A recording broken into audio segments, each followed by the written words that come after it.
전기요금도 오른 데다가 이렇게 폭염까지 일찍 찾아오면서 자영업자들의 한숨도 깊습니다. 냉방비를 걱정하는 자영업자들의 목소리는 최지우 기자가 취재했습니다. 에어컨이 있지만 틀지 않았습니다. 선풍기를 틀었지만 땀은 흐릅니다. 전기요금 걱정 때문입니다. 좀 부담 많이 되죠. 한 2달 이상은 더 빨리 틀은 것 같고요. 한 30%는 오르지 않을까. 손님이 들어오면 에어컨을 튼 방으로 안내합니다. 방 한 10개 정도를 이렇게 한 라인으로 해서 이렇게 틀어놓기 때문에 손님이 한 명만 들어와도 다 틀어야 되니까. 24시간 운영하는 스터디 카페는 시간을 줄이는 거 말곤 방법이 없습니다.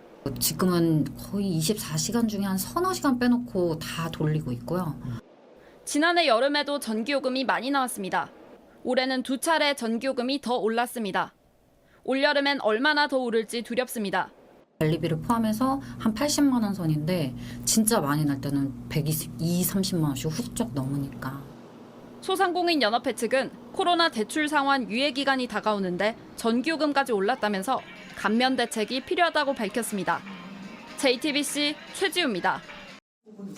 임대 아파트에 사는 기초생활수급자 임재원 씨는 지난 1월에 받은 생계수급비 절반을 지역 난방비로 냈습니다.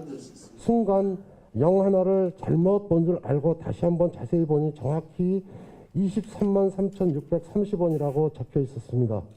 기초생활수급자인 저는 매월 생계비로 57, 8만 원 받으며 저희 총 수입이 40% 이상이 난방비로 지출돼야 하는 현실에 8만 원 가량이었던 1년 전과 비교하면 요금이 3배로 뛴 겁니다.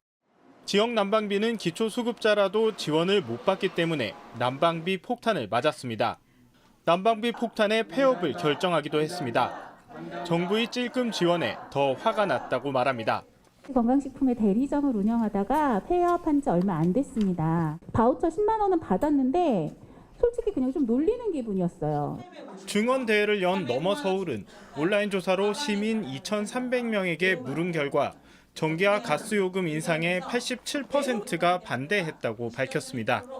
하지만 정부 내에선 이번에 요금을 못 올리면 나중에 부담이 더 커진다는 우려가 나옵니다. 더구나 빚더미에 올라앉은 한전과 가스공사의 재정난도 심해지고 있습니다. 전문가 사이에선 일단 2분기에 최소 폭을 올리되 취약계층과 소상공인에 집중 할인 혜택을 주는 방안이 대안으로 거론됩니다.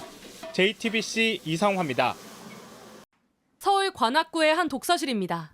빈자리가 여기저기 눈에 띄지만 모든 바닥은 하루 종일 데워야 합니다. 학생 수가 적을 때도 그렇고 어떻든 간에 실용도는 계속 유지돼야 되는 거예요. 그렇기 때문에 난방비는 계속 들어가는 거죠.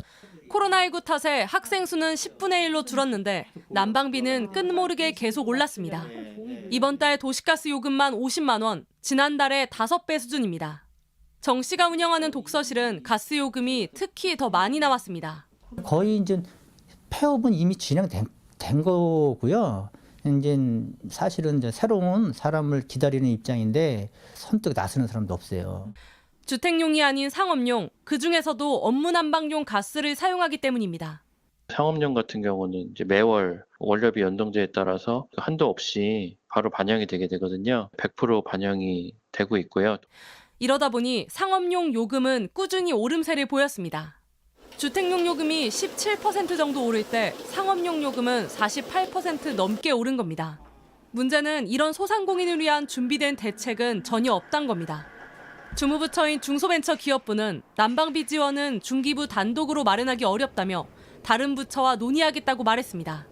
올해 2분기에도 도시가스 요금 인상이 예고된 상태, 폐업 위기에 내몰릴 이들이 더 늘 우려가 있습니다. 소상공인 연합회는 요금 납부 유예 등 긴급 조치라도 우선적으로 해야 한다고 주장했습니다. JTBC 공다솜입니다.